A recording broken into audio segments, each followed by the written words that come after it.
Sidang lanjutan perkara pra peradilan nomor 16 Pitpra 2022 PN Kupang dibuka dan dinyatakan terbuka untuk umum. Baik, pemohon hadir kuasanya, termohon juga hadir kuasanya. Sesuai dengan agenda sidang yang kemarin bahwa hari ini adalah pembacaan putusan. Putusan nomor 16 Pitpra 2022 PN Kupang demi keadilan berdasarkan ketuhanan yang Maha Esa.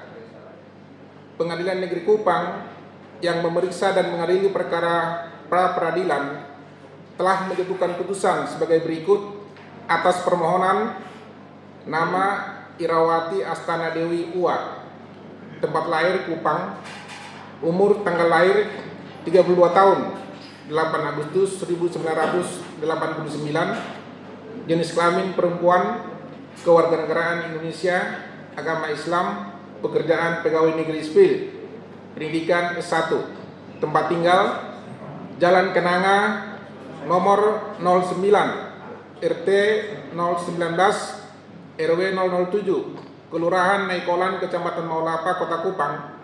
Dalam hal ini diwakili oleh kuasa hukumnya Arnold Joni Pelipus Syah, sarjana hukum, magister humaniora, dan kawan-kawan.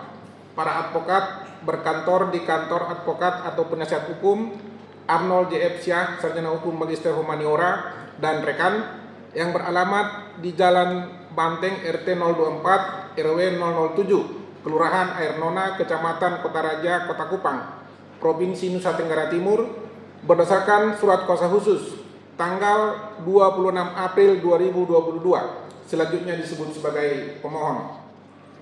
Lawan, Kepala Kepolisian Republik Indonesia, selaku Kepala Kepolisian Daerah Nusa Tenggara Timur, selaku Direktur Reserse dan Kriminal Umum Kepolisian Daerah Nusa Tenggara Timur selaku penyidik. Tempat kedudukan di Jalan Jenderal Soeharto nomor 03 Kota Kupang. Dalam hal ini diwakili oleh Alasan Ronald Situmorang, SIK, Magister Hukum, dan kawan-kawan, berdasarkan surat perintah tugas Kapolda Nusa Tenggara Timur nomor SPIN 569 /5 Romawi /Hook.11.1/2022 tanggal 10 Mei 2022 dan surat kuasa khusus Direskrimum Polda NTT tanggal 10 Mei 2022 selanjutnya disebut sebagai termohon. Pengadilan negeri tersebut setelah memperhatikan permohonan pemohon, setelah mendengarkan jawaban termohon, setelah memperhatikan bukti surat dan ahli yang diajukan baik oleh pemohon maupun termohon tentang duduknya perkara, menimbang bahwa pemohon dengan surat permohonannya tanggal 28 April 2022 yang terdaftar di Kepaniteraan Pengadilan Negeri Kupang tanggal 28 April 2022 di bawah register perkara nomor 16 Pitpra 2022 PN Kupang telah mengajukan hal-hal yang pada pokoknya telah dibacakan pada persidangan yang lalu menjadi satu kesatuan dengan putusan ini. Menimbang bahwa pada hari sidang yang telah ditetapkan untuk pemohon datang kuasanya, demikian juga untuk termohon datang kuasanya seperti telah disebutkan di atas. Menimbang bahwa atas permohonan pemohon tersebut, termohon telah mengajukan jawaban tanggal 13 Mei 2022. Juga pada pokoknya yang telah dibacakan pada persidangan yang lalu selengkapnya termuat dalam putusan pra peradilan ini. Menimbang bahwa untuk membuktikan dan menguatkan dalil-dalil permohonannya, pemohon telah mengajukan bukti surat, yaitu fotokopi surat penetapan tersangka nomor Estap TSK /11/4 Romawi /2022 Direskrimum tanggal 26 April 2022. Selanjutnya, fotokopi bukti surat tersebut diberi materai secukupnya dan diberi tanda bukti P1 sampai dengan bukti P14. Fotokopi bukti surat tersebut diberi materai secukupnya dan telah dicocokkan sesuai dengan aslinya, kecuali bukti P7, P9, P10, P11, dan P12 dan P13 hanya berupa fotokopi saja tanpa diperlihatkan aslinya. Menimbang bahwa pemohon juga telah mengajukan 2 orang ahli yang telah memberikan keterangan di bawah sumpah, yaitu 1. Dr. Andus Lagu Juli, Magister Humaniora. Menimbang bahwa selanjutnya untuk membuktikan dalil-dalil sangkalannya, pihak termohon telah mengajukan bukti-bukti surat, antara lain 1. Fotokopi laporan polisi nomor LP-B-06-10 Romawi-2021 sektor Alat tanggal 30 Oktober 2021. Selanjutnya fotokopi bukti surat tersebut diberi tanda T1 sampai dengan bukti T42, yaitu fotokopi surat Wakil Ketua Mahkamah Agung Bidang Yudisial nomor 12 WKMA Y 8 Romawi 2021 tanggal 30 Agustus 2021 perihal keberatan dan mohon petunjuk putusan nomor 8 PIT Pra 2021 PN KPG. Selanjutnya pada fotokopi bukti tersebut diberi tanda T42. Fotokopi bukti surat tersebut telah diberikan materai secukupnya, lalu disesuaikan dengan aslinya, kecuali T27, 28, 32, 33, 34, 35, 39, dan 42 tidak diperlihatkan aslinya. Menimbang bahwa selanjutnya kedua belah pihak menyatakan tidak mengajukan apa-apa lagi dan mohon putusan. Menimbang bahwa segala sesuatu yang terjadi di persidangan perkara ini yang tercatat dalam berita acara dianggap menjadi satu kesatuan yang tidak terpisahkan dengan putusan ini. Tentang hukumnya, menimbang bahwa maksud dan tujuan permohonan pemohon pra-peradilan adalah sebagaimana yang telah diuraikan di atas. Menimbang bahwa pemohon pra-peradilan pada pokoknya mendalilkan sebagai berikut. Pada tanggal 26 April 2022, termohon menerbitkan surat penetapan tersangka nomor SP /TAT TSK /11 /2 Romawi /4 Romawi 2022 Dit Reskrimum yang menetapkan pemohon sebagai tersangka dalam tindak pidana pembunuhan berencana sebagaimana dimaksud dalam pasal 340 KUH pidana, subsidiar pasal 338 KUH pidana, junto pasal 55 ayat 1 ke 2 KUH pidana, junto pasal 80 ayat 3 dan 4, junto pasal 76C Undang-Undang Nomor 35 Tahun 2014 tentang perubahan atas Undang-Undang Nomor 23 Tahun 2002 tentang perlindungan anak, atau pasal 221 ayat 1 KUH pidana yang terjadi di Jalan Penkase OLT Raya RT 01 RW 01 Kelurahan Penkase OLT Kecamatan Alak Kota Kupang yang diduga dilakukan oleh tersangka Randi Suhardi Bajideh alias Randi. Bahwa termohon menetapkan pemohon sebagai tersangka berdasarkan 1 laporan polisi dan 5 surat perintah penyidikan serta 2 surat pemberitahuan dimulainya penyidikan bertentangan dengan Peraturan Kapolri Nomor 6 Tahun 2019 tentang penyidikan tindak pidana. Karena itu, tanpa adanya pencabutan terhadap sprindik yang sebelumnya untuk dapat diterbitkan sprindik berikutnya, maka proses penyidikan tersebut adalah tindakan yang cacat prosedural, yang maladministrasi, sehingga penetapan pemohon sebagai tersangka oleh termohon adalah tidak sah dan batal demi hukum. Bahwa pemohon ditetapkan sebagai tersangka tidak didasarkan kepada bukti permulaan atau bukti permulaan yang cukup atau bukti yang cukup sebagaimana ditentukan dalam pasal 1 angka 2, pasal 1 angka 14 Undang-Undang Nomor 8 Tahun 1981 tentang Kitab Undang-Undang Hukum Acara Pidana.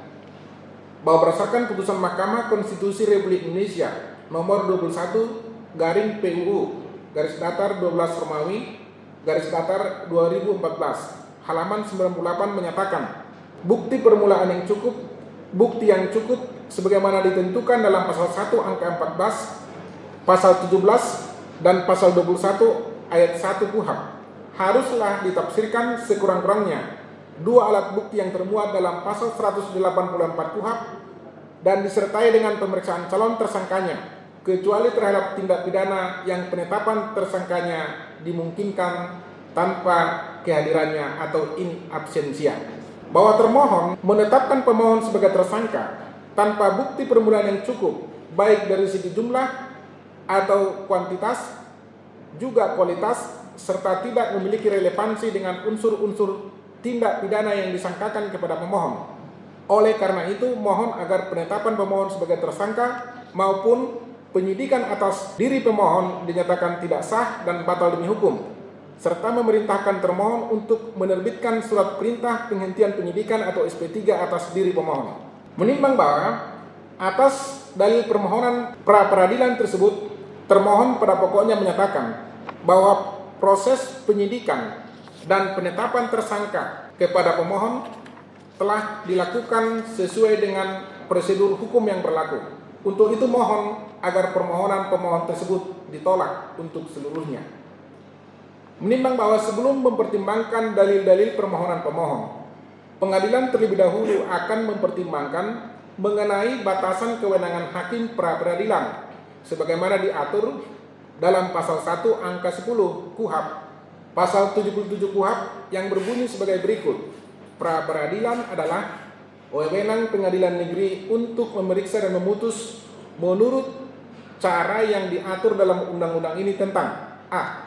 Sah atau tidaknya suatu penangkapan dan atau penahanan atas permintaan tersangka atau keluarganya atau pihak lain atas kuasa tersangka. B. Sah atau tidaknya penghentian penyidikan atau penghentian penuntutan atas permintaan demi tegaknya hukum dan keadilan. C. Permintaan ganti kerugian atau rehabilitasi oleh tersangka atau keluarganya atau pihak lain atas kuasanya yang perkaranya tidak diajukan ke pengadilan. Menimbang bahwa selanjutnya Mahkamah Konstitusi dengan putusan nomor 21 garing PUU garis datar 12 Romawi garing 2014 tanggal 28 April 2015 mengubah ketentuan pasal 77 KUHP tentang objek pra-peradilan dengan menambah penetapan tersangka, penggeledahan, dan penyitaan termasuk sebagai objek pra-peradilan. Bahkan sebelumnya ada putusan Mahkamah Konstitusi tersebut telah ada beberapa putusan hakim yang menyatakan bahwa penetapan tersangka termasuk objek pra-peradilan. Dengan demikian, permohonan pemohon untuk menyatakan tidak sah penetapan tersangka atas diri pemohon termasuk wewenang pra-peradilan. Menimbang bahwa berdasarkan uraian tersebut, maka keberadaan pranata lembaga pra-peradilan adalah untuk menegakkan hukum, keadilan dan kebenaran melalui sarana pengawasan horizontal, vide ketentuan pasal 80 KUHP, sebagai sarana pengendali dan pengawas atas tindakan institusi kepolisian atau dan kejaksaan terhadap kesalahan dalam tindakan penyidikan, proses penuntutan dalam penangkapan, penahanan, penggeledahan, dan penyitaan. Kesalahan itu baik berupa undue process of law atau terjadi error in persona dalam penangkapan atau penahanan. Karena asas due process of law sebagai perwujudan pengakuan hak-hak asasi manusia dalam proses peradilan pidana menjadi asas yang harus dijunjung tinggi oleh semua pihak, terutama bagi lembaga-lembaga penegak hukum. Menimbang bahwa selanjutnya pengadilan berpendapat yang menjadi pokok persoalan dalam perkara ini adalah apakah penetapan pemohon sebagai tersangka oleh termohon telah dilakukan berdasarkan sesuai dengan ketentuan hukum yang berlaku. Menimbang bahwa ketentuan pasal 1 butir 2 Undang-Undang nomor 8 tahun 1981 tentang KUHP menyatakan penyidikan adalah serangkaian tindakan penyidik dalam hal dan menurut cara yang diatur dalam undang-undang ini untuk mencari serta mengumpulkan bukti yang dengan bukti itu membuat terang suatu tindak pidana yang terjadi dan guna menemukan tersangkanya. Menimbang bahwa berdasarkan pasal 1 angka 14 KUHP menyebutkan tersangka adalah seorang yang karena perbuatannya atau keadaannya berdasarkan bukti permulaan patut diduga sebagai pelaku tindak pidana. Menimbang bahwa Mahkamah Konstitusi dengan putusan nomor 21 garing PUU garing 12 Romawi 2014 menyatakan inkonstitusional bersyarat terhadap frasa bukti permulaan yang cukup dan bukti yang cukup di dalam pasal 1 angka 14, pasal 17 dan pasal 21 ayat 1 KUHP sepanjang dimaknai minimal 2 alat bukti sesuai dengan pasal 184 KUHP disertai pemeriksaan calon tersangkanya kecuali tindak pidananya yang penetapan tersangkanya dimungkinkan dilakukan tanpa kehadiran atau in absentia yang bertujuan untuk transparansi dan pelindungan hak asasi seseorang agar sebelum seseorang ditetapkan sebagai tersangka telah dapat memberi keterangan secara seimbang.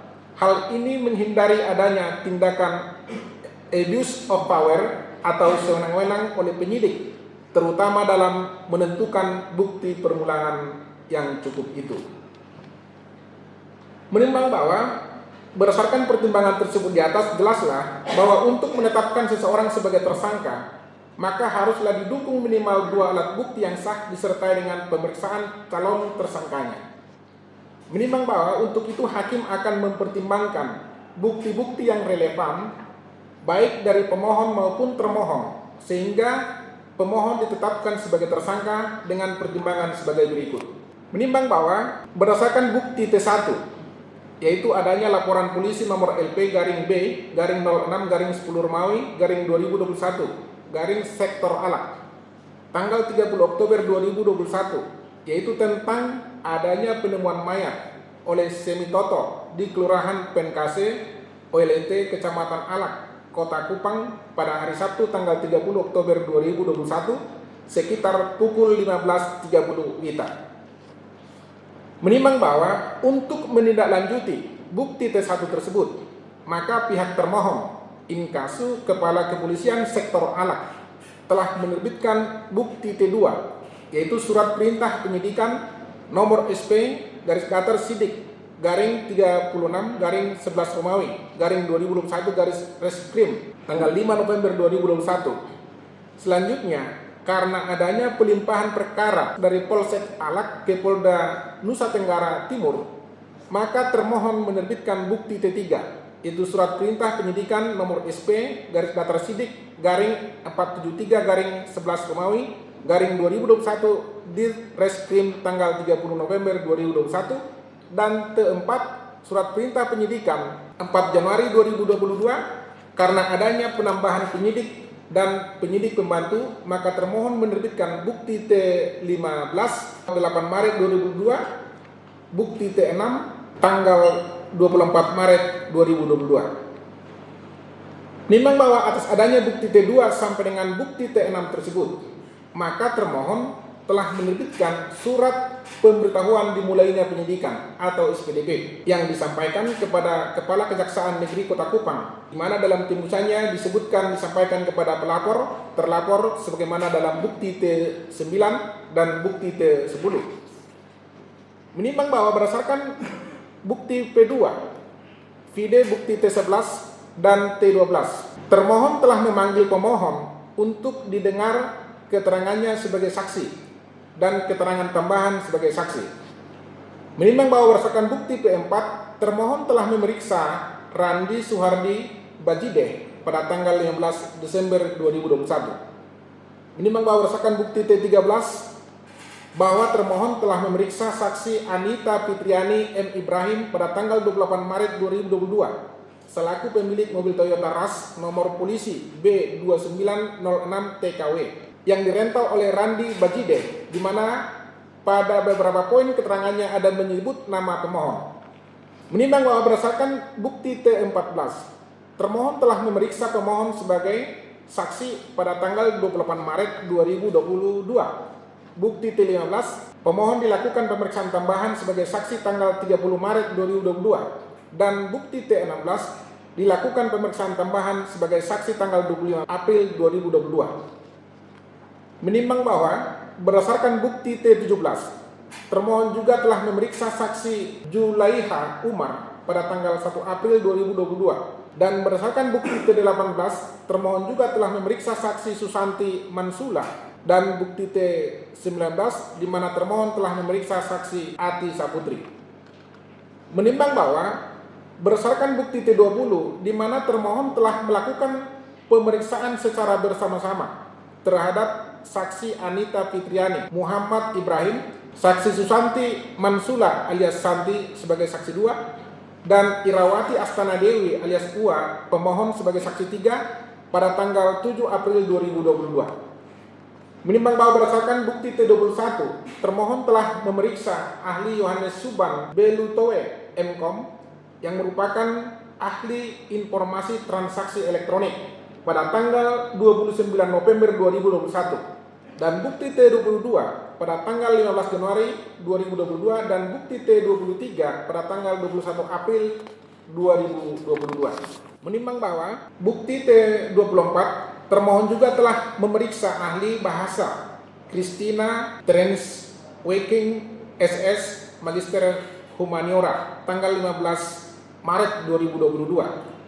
T25 memeriksa ahli bahasa pragmatik Wawan Prihartono SS Magister Humaniora tanggal 19 April 2022. Menimbang bahwa bukti T29 adalah berita acara pemeriksaan barang bukti yang dilakukan oleh ahli informatika transaksi elektronik Yohanes Subang Balutoe MKOM pada tanggal 8 April 2022. Menimbang bahwa bukti T30 adalah expert note analisis linguistik forensik percakapan Ira dengan Ate, Jackson dengan Randi dalam kasus dugaan tindak pidana pembunuhan berencana dari Kantor Bahasa Provinsi Nusa Tenggara Timur tanggal 14 Maret 2022 dan bukti T31 yaitu expert note analisis linguistik forensik percakapan Ira dengan Ate dan Randi dalam kasus dugaan pembunuhan berencana oleh Badan Pengembangan dan Pembinaan Bahasa Kementerian Pendidikan Kebudayaan Riset dan Teknologi tanggal 12 April 2022. Menimbang bahwa bukti T36 yaitu gelar perkara yang dilakukan oleh pihak termohon pada tanggal 26 April 2022 dengan laporan hasil gelar perkara bukti T37 serta daftar hadir gelar perkara penetapan tersangka pembunuhan berencana tanggal 26 April 2022. Menimbang bahwa berdasarkan seluruh rangkaian bukti tersebut di atas, maka termohon telah menerbitkan bukti T40 bersamaan dengan bukti P1 yaitu surat penetapan tersangka atas nama Irawati Astana Dewi Ua alias Ira atau pemohon pada tanggal 26 April 2022. Dan atas bukti T40 tersebut termohon telah menerbitkan surat pemberitahuan identitas tersangka atas nama pemohon yang ditujukan kepada Kepala Kejaksaan Negeri Kota Kupang yang tembusannya disampaikan kepada keluarga korban dan tersangka. Menimbang bahwa berdasarkan bukti P5, Kejaksaan Negeri Kota Kupang telah melimpahkan berkas perkara terdakwa Randi Suhardi Bajideh alias Randi ke Pengadilan Negeri Kupang dan bukti P6 adalah surat dakwaan atas nama terdakwa Randi Suhardi Bajideh alias Randi tertanggal 26 April 2022 dalam uraian dakwaannya menyebutkan perbuatan tersebut dilakukan bersama-sama dengan pemohon. Menimbang bahwa berdasarkan bukti-bukti tersebut jelaslah bahwa sebelum termohon menerbitkan surat bukti P1 atau T40 yaitu surat penetapan tersangka tanggal 26 April 2022 maka telah diperoleh terlebih dahulu alat bukti dalam perkara ini yaitu 1. Keterangan saksi Anita Fitriani Ibrahim yaitu bukti T13, keterangan saksi Julaiha Umar bukti T17, keterangan saksi Susanti Mansula bukti T18, keterangan saksi Ati Saputri bukti T19, keterangan Irawati Astana Dewi Ua alias Ira sebagai saksi yaitu bukti T14 dan T16, keterangan ahli bahasa atas nama Yohanes Suban Belutoe MKOM bukti T24, ahli bahasa bidang pragmatik atas nama Wawan Prihartono bukti T26, ahli ITE yang telah melakukan pemeriksaan CDR atau card data record dan hasilnya telah dituangkan dalam laporan bukti T29, hasil penelitian ahli pragmatik dan expert note analisis linguistik forensik percakapan Ira dengan AT, Jackson dan Randy dalam kasus dugaan pembunuhan berencana 14 Maret 2022 bukti T30. Hasil penelitian ahli bahasa dari expert note analisis linguistik forensik percakapan Ira dengan AT, Jackson dan Randy dalam kasus dugaan pembunuhan berencana bukti T31 dan hasil berita acara pemeriksaan barang bukti dari ahli ITE tanggal 8 April 2022 bukti T29 serta telah dilakukan penyitaan beberapa barang bukti yang berkaitan dengan perkara tersebut. Oleh karena itu hakim berpendapat bahwa berdasarkan bukti-bukti tersebut maka telah ditemukan bukti permulaan yang cukup, di mana bukti-bukti tersebut adalah sah karena telah diperoleh berdasarkan ketentuan hukum acara pidana yang berlaku. Menimbang bahwa berdasarkan bukti T14, T15 dan T16 bahwa sebelum pemohon ditetapkan sebagai tersangka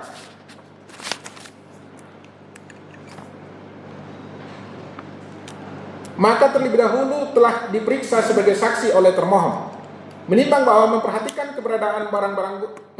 keberadaan bukti-bukti tersebut serta tahapan ditetapkannya termohon sebagai tersangka oleh termohon, menurut hakim telah memenuhi bukti permulaan atau bukti permulaan yang cukup atau bukti yang cukup sebagaimana ditentukan dalam pasal 1 angka 2 dan pasal 1 angka 14 Undang-Undang Nomor 8 Tahun 1981 tentang KUHP dan Putusan Mahkamah Konstitusi Republik Indonesia Nomor 21 garing PUU garis datar 12 Romawi garis miring 2014 tanggal 28 April 2015 yang menyatakan bukti permulaan yang cukup, bukti yang cukup sebagaimana ditentukan dalam pasal 1 angka 14 dan pasal 17 dan pasal 21 ayat 1 KUHP haruslah ditafsirkan sekurang-kurangnya dua alat bukti yang termuat dalam pasal 184 dan disertai dengan pemeriksaan calon tersangkanya, yaitu pemohon. Dengan demikian, surat penetapan tersangka nomor S garis datar TAP titik TSK garing 11 Romawi garing 4 garing 2022 Dit Reskrim tanggal 26 April 2022 haruslah nyatakan sah menurut hukum. Menimbang bahwa ahli yang diajukan oleh pemohon bernama Simplexius Asa Sarjana Hukum Magister Hukum yang pada pokoknya menerangkan bahwa seseorang hanya dapat ditetapkan sebagai tersangka jika penetapan itu didahului dengan minimal dua alat bukti yang cukup dan sah sebagaimana dimaksud dalam pasal 184 KUHP. Alat bukti yang dimaksud yaitu keterangan saksi, keterangan ahli, surat petunjuk, dan keterangan terdakwa. Bahwa konsep teori alat bukti dibagi atas dua, yaitu direct evidence atau alat bukti langsung dan indirect evidence atau alat bukti langsung. Bahwa alat bukti langsung yaitu alat bukti yang diperoleh dari sumbernya sendiri. Keterangan saksi misalnya yang diperoleh dari sumbernya sendiri, bukan hanya dari saksi tetapi juga dari orang yang mendengar sendiri, melihat sendiri dan mengalami sendiri. Pasal 185 KUHP menegaskan keterangan saksi sebagai alat bukti ialah apa yang saksi nyatakan di depan sidang pengadilan. Bahwa yang kedua, keterangan ahli secara teoritis akademik, yaitu ahli ada dua, yang memeriksa benda atau fisik dan yang tidak memeriksa tetapi memberi penjelasan atau keterangan berdasarkan keilmuannya. Tetapi selama yang memberi sendiri pendapatnya itu juga harus sebagai direct evidence. Bahwa surat yang kita nilai di situ adalah rangkaian kata-kata yang mengandung makna tertentu. Bahwa indirect evidence secara teori adalah alat bukti petunjuk sebagaimana dalam pasal 108 KUHP. Itu adalah alat bukti milik dari hakim. Petunjuk adalah simpulan yang diambil atau ditarik oleh hakim dari persidangan setelah mendengarkan keterangan saksi, keterangan ahli, dan surat. Jadi syarat membentuk alat bukti petunjuk itu harus didasarkan pada alat bukti lainnya. Bahwa menurut pasal 189 KUHP mengatakan keterangan seorang terdakwa hanya berlaku untuk dirinya sendiri. Artinya, keterangan seorang terdakwa saja tidak cukup dijadikan oleh hakim untuk menyatakan kesalahan terdakwa. Hakim haruslah mencari alat bukti lain untuk melengkapi pembuktian sekaligus menyandarkan keyakinannya. Karena sesungguhnya pemeriksaan perkara pidana itu mencari kebenaran material, karena itu hakim diberi keleluasaan untuk mencari sendiri bukti-bukti supaya dengan bukti-bukti itu hakim dapat meyakini fakta yang dapat menyatakan kesalahan terdakwa dengan menjatuhkan putusan demi keadilan berdasarkan keterangan mesah. Yang dimaksud dengan minimal 2 alat bukti itu adalah apa yang secara teoritis disebut sebagai prima facie evidence, yaitu walaupun hanya 2 dan tidak mungkin didapatkan alat bukti lain, tetapi sudah cukup untuk menetapkan seseorang tersangka. Bahwa KUHP menyatakan minimal 2 alat bukti sah, dan 2 alat bukti itu haruslah merupakan prima facie evidence yang bersumber dari keterangan saksi, keterangan ahli, surat petunjuk milik hakim, dan keterangan terdakwa adalah berlaku untuk dirinya sendiri. Konsep mana menormakan konvensi internasional, seorang terdakwa itu mempunyai hak untuk berbohong atau right to remain silent, berhak untuk diam, dan non self incrimination atau berhak untuk tidak menerangkan hal-hal yang dianggap merugikan dirinya sendiri. Jadi yang mungkin digunakan untuk penetapan tersangka adalah berdasarkan keterangan saksi, ahli, dan surat. Menimbang bahwa pendapat ahli tersebut menurut hakim selaras dengan putusan Mahkamah Konstitusi nomor 21 PUU garing 12 2014 yang menegaskan untuk penetapan seseorang sebagai tersangka haruslah didasarkan kepada ketentuan pasal 184 KUHP. Menimbang bahwa selanjutnya pendapat ahli Dr. Simplexius Asa tersebut menyatakan yang dimaksud dengan minimal 2 alat bukti yang sah itu adalah prima facie evidence, tidak hanya mengandung kuantitas tetapi juga kualitas, dengan syarat minimal 2 alat bukti itu di satu sisi dan pandangan prima facie evidence itu di sisi yang lain. Sebenarnya menyiratkan bahwa yang dimaksud dengan minimal 2 alat bukti itu adalah baik kuantitas, kualitas atau prima facie dan juga relevansi, sehingga kita tidak terpikir hanya jumlah dan mengabaikan substansi. Menurut hakim bahwa benar alat bukti yang dijadikan sebagai penetapan tersangka tersebut selain memenuhi kualitas juga haruslah berkualitas dan memiliki relevansi dengan perbuatan yang disangkakan. Namun hakim pra-peradilan harus membatasi diri untuk tidak tergoda lebih jauh menilai substansi bukti tersebut, sebagaimana ditegaskan dalam Peraturan Mahkamah Agung Republik Indonesia nomor 4 tahun 2016 tanggal 19 April 2016 tentang larangan peninjauan kembali putusan pra-peradilan, di mana dalam pasal 2 ayat 2 dinyatakan pemeriksaan pra-peradilan terhadap permohonan tentang tidak sahnya penetapan tersangka hanya dinilai aspek formil, yaitu apakah paling sedikit ada 2 alat bukti yang sah dan tidak memasuki materi perkara.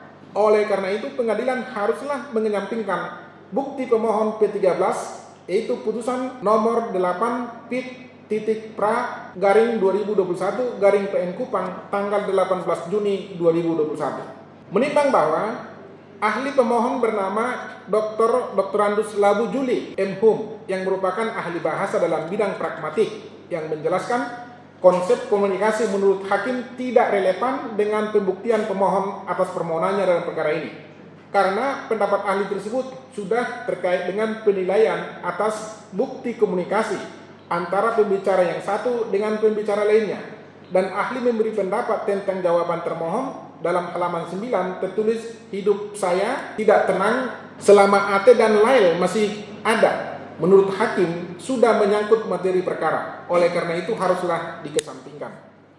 Menimbang bahwa pendapat ahli dari termohon bernama Michael PK, sarjana hukum magister hukum, memberikan pendapat pada pokoknya bahwa objek pra-peradilan tentang penetapan tersangka sebelumnya tidak terdapat dalam KUHP, tetapi perluasannya terdapat dalam putusan Mahkamah Konstitusi. Oleh karena itu terjadi kekosongan hukum, maka Mahkamah Agung menerbitkan Peraturan Mahkamah Agung nomor 4 tahun 2016 di mana pasal 2 dan ayat 2 khusus untuk objek pra-peradilan tentang penetapan tersangka hanya diperiksa aspek formilnya saja, apakah ada atau tidak 2 alat bukti. Selanjutnya dalam perma tersebut dalam ayat 4 ditegaskan bahwa objek pra-peradilan adalah penetapan tersangka dan dipimpin oleh hakim tunggal karena hanya dibatasi oleh aspek formil saja.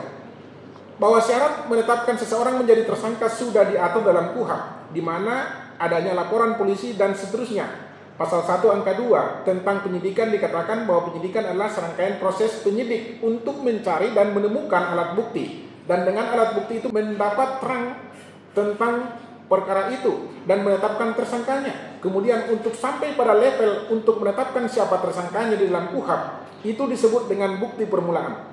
Bukti permulaan yang cukup dan bukti yang cukup.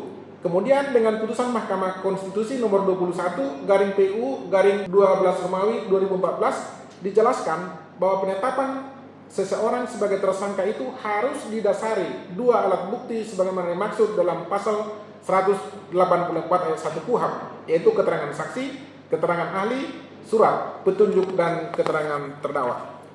Bahwa dalam putusan Mahkamah Konstitusi menyatakan bahwa SPDP itu wajib disampaikan dalam tenggang waktu 7 hari dan dapat dimulai dari proses penuntutan dan juga diberikan kepada pelapor agar dapat memantau dan ikut mengontrol sejauh mana laporan tersebut, dan ketiga kepada terlapor atau tersangka agar mulai mempersiapkan pembelaan terhadap dirinya. Bahwa yang dapat menilai suatu alat bukti itu sah, berkualitas dan relevan adalah tergantung pada tahapannya. Kalau tahapan penyidik, itu kewenangan penyidik. Kalau tahapan pada proses persidangan, itu adalah kewenangan dari hakim. Bahwa dalam konteks pra-peradilan, maka yang dikedepankan adalah keadilan prosedural sebagai fungsi untuk mengontrol penyidik apakah menetapkan seseorang tersangka sudah sesuai prosedur atau tidak. Bahwa bukti yang berkualitas itu yang menetapkan seseorang menjadi tersangka, di mana bukti itu membuat terang peristiwa itu adalah peristiwa pidana atau tidak. Bahwa dalam KUHP diatur dalam pasal 1 angka 26, di mana saksi adalah orang yang melihat sendiri, mendengar sendiri, dan mengalami sendiri, tetapi diperluas dengan putusan Mahkamah Konstitusi nomor 65 tahun 2010, bahwa saksi tidak terbatas pada orang yang melihat sendiri, mendengar sendiri, dan mengalami sendiri, tetapi memiliki pengetahuan tentang tindak pidana tersebut sekalipun tidak melihat sendiri, mendengar, dan mengalami sendiri juga masuk sebagai kategori saksi. Bahwa dalam pasal 5 ayat 2 Undang-Undang ITE nomor 8 tahun 2011 yang diubah dengan Undang-Undang nomor 19 tahun 2016 dikatakan bahwa dokumen elektronik, informasi transaksi elektronik, hasil cetakannya merupakan alat bukti. Itu adalah perluasan dari alat bukti sebagaimana yang diatur dalam pasal 184 KUHP. Hal tersebut tidak hanya berlaku untuk tindak pidana Undang-Undang Informasi Transaksi Elektronik, tetapi juga di luar tindak pidana yang berlaku di dalam Undang-Undang Informasi dan Transaksi Elektronik. Bahwa SPDP wajib dikirim dalam tenggang waktu 7 hari, namun belum ada sanksinya yang mengatur apakah SPDP tersebut tidak dikirim. Artinya hanya kewajiban moral karena SPDP harus dikirimkan kepada para pihak, yaitu jaksa, untuk mempersiapkan para penuntutan, untuk pelaku mempersiapkan pembelaan dirinya, dan korban untuk dapat mengetahui atau mengikuti jalannya proses perkara tersebut. Bahwa esensi dari lembaga pra-peradilan adalah fungsi kontrol untuk bisa melihat apakah sudah berjalan sesuai seperti yang diatur dalam KUHP atau tidak, sehingga tidak terjadi pelanggaran HAM yang dilakukan oleh alat-alat negara. Menimbang bahwa pendapat ahli Michael PK tersebut menurut hakim adalah relevan dan sejalan dengan ketentuan KUHP serta putusan Mahkamah Konstitusi nomor 21 PU garing 12 garing 2014 serta peraturan Mahkamah Agung nomor 4 tahun 2016. Selanjutnya, ahli Dr. Simplexius Asa, sarjana hukum magister hukum, dan ahli Michael PK, sarjana hukum magister hukum, sama-sama memberikan pendapat bahwa dalam KUHP terdapat ketidakseimbangan hak-hak korban dengan hak-hak tersangka dan terdakwa yang jauh lebih memberikan perlindungan atau proteksi akan hak tersangka atau terdakwa.